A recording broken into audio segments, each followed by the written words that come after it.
you're a what? You're European? Yeah.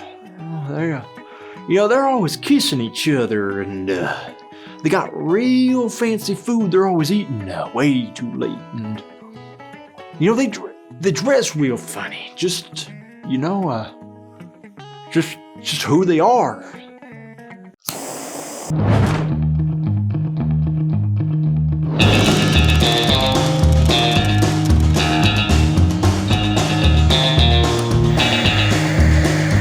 Hey guys, and welcome back to our channel. I am Donnie, and along with my wife Aubrey, we are two Americans currently living in Germany and sharing all of our experiences living and traveling throughout Europe.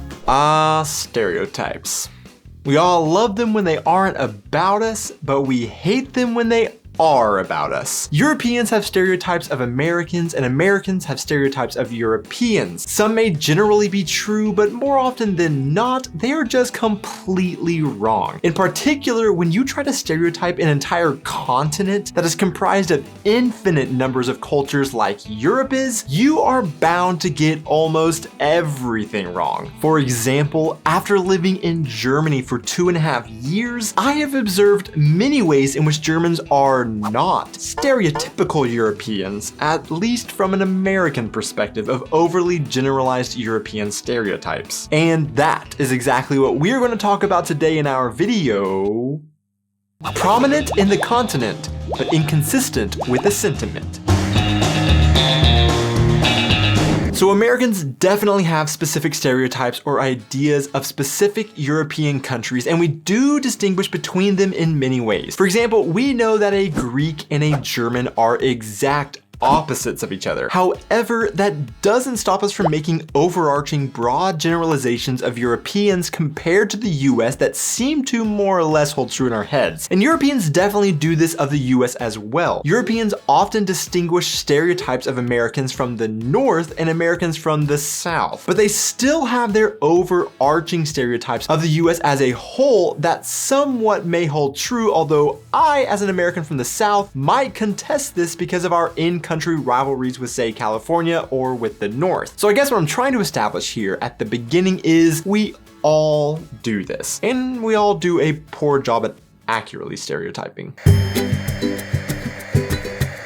So for the first way in which Germans do not align with the stereotypical American stereotype of Europeans, when Americans think of Europeans meeting for the first time, or for well-established relationships seeing each other again, they often imagine two people leaning in for a kiss, one on one cheek and then the other. This is the epitome of European social culture to Americans, in stark contrast to our handshake and personal space-keeping culture. Now, I will put the caveat on that in particular the Midwest or the Southern United States, we do tend to sometimes be less strict about our handshakes and will much more freely hug family, friends, or people we are meeting for the first time, as opposed to some other parts of the US. But the European kissing culture typically does not happen. When we first moved to Europe, I was fully prepared to embrace the new culture we were in, and I assumed a big part of that was going to be kissing greetings. I was very nervous about not knowing the proper procedure of how many kisses to give or which side of the cheek to start on, but I was still very excited about being thrust into a different culture that meant I had to relearn how to behave in social meetings. However, it didn't take long to realize Germans are not European in this way. Somewhat disappointingly, we quickly learned that Germans are a firm handshake kind of culture and do not have kissing as their main component of greetings and goodbyes. Now, I say somewhat disappointingly, not because I wanted to kiss a lot of Europeans, and in fact, many of the cultures that greet by kissing don't actually literally kiss, but rather just move in close and make the noise without literally planting one on the other. But because I learned that Germans, for the most part, just do things similar to what I was used to, it wasn't the new and exciting experience that I had imagined interacting with Europeans would be. But I have learned that throughout the rest of Europe, the kissing culture is extremely wide-ranged as to how many kisses are given, how it is given, the types of relationships that are giving kisses, etc. So I would like to know from you guys, if you do this in your culture, how do you do it? And for Germans, how do you handle the difference in culture when you travel to other European countries where you may be put in a situation where this is expected? Real quick, I wanted to say that just like we couldn't make these videos without our German audience, we more specifically really appreciate the support from our patrons over on Patreon for supporting our videos as well. If you would like to know how you can support our channel, I will leave a link in the description to our Patreon page, but also you simply hitting that like and subscribe button also really helps support us as well. But with that, let's get back into the video.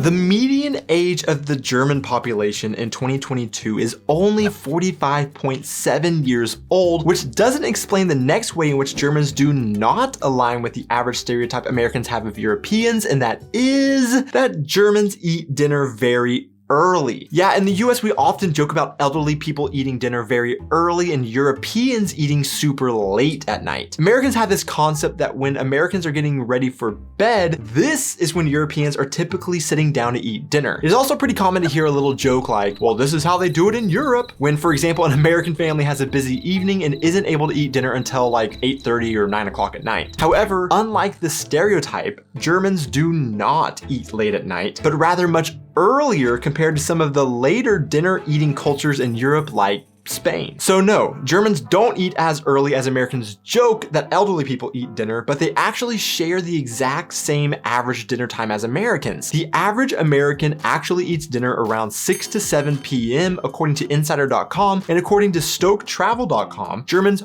also sit down for their evening meals between 6 and 7 p.m. Of course, what is early and what is late is all relative, but compare this to countries like Spain or Portugal, where dinner times do typically reinforce the American perception of incredibly late dinner times, where they typically eat around 9 or 10 p.m. Yeah, Germans eat pretty early.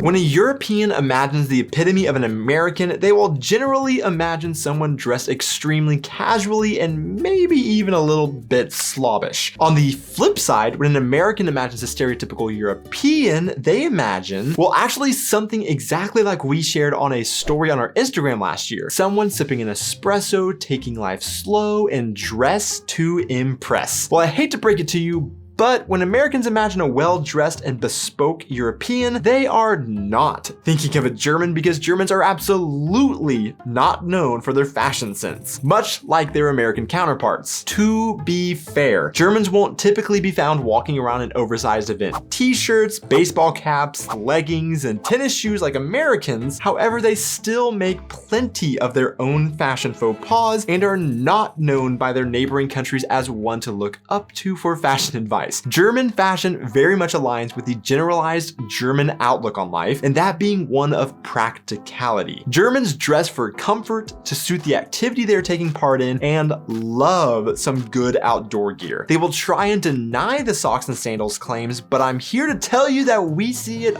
often proudly sported. Now, Germany is sort of in a transitional period where fashion is becoming more and more valued, as we can see with the establishment of the Berlin Fashion Week in July of 2007. But if you are planning a trip to Europe and plan on wearing your cutest European outfits, don't be shocked when you arrive in Germany and see you don't fit in with the casual khaki shorts, Birkenstocks, and Jack Wolfskin jackets.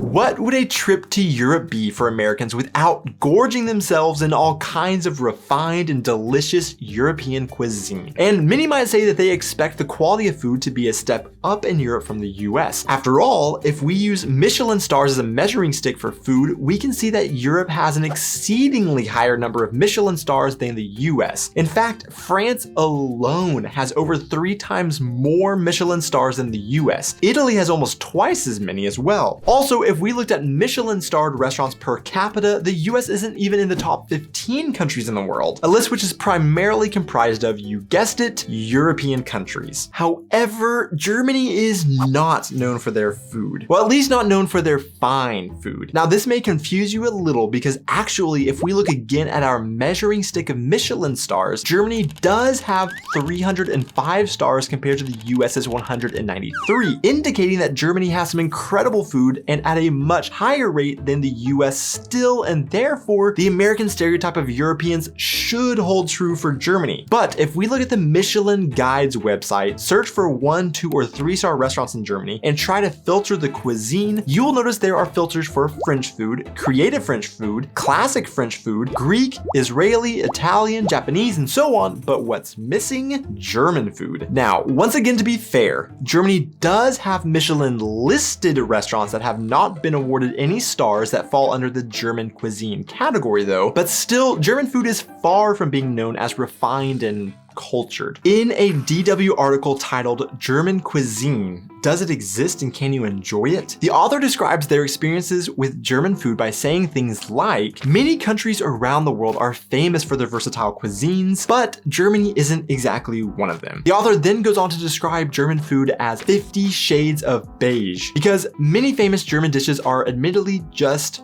pale. When we have friends ask us about our experiences with German food, I haven't personally used the word beige, although I have always described German food as a big plate of brown. So same idea. And although the food has been described in appearance as bland and beige, German food is also somewhat famous for being afraid of spices and bland in taste. With all this being said, it doesn't necessarily fit in the American mental image of refined European cuisine. The same article quoted German Michelin 3-star chef Joachim Wissler, who said the DNA of German culinary art is not internally famous, in part because enjoyment is not considered a German virtue. And the German high-level cuisine is completely underestimated in terms of quality and craftsmanship. It is even misunderstood at the international level. Now, all this to say, after living in Germany for a while now, we have learned about how much more diverse German cuisine is across the country than just the stereotypical foods that everybody seems to mention when they talk about Germany. All this is also not to say that German food isn't good. Speaking just for us, we love German food and love trying the vast array of German food as we travel to different parts of Germany that all have wildly distinct and unique cultures that include their food. German food, although not refined, is hearty, comforting, and still a favorite of mine. To see who made it this far into the video, the random question of the week is, what do you call the end slice of a loaf of bread? Thanks so much for watching, guys. Be sure to hit those like and subscribe buttons, and we will see you in our next video. Just who they are. Dang it. Did you guys hear my stomach rumble? Whoa. Ow, my back just knotted up. Okay. When we first moved to Europe, Michelin listed restaurants that have no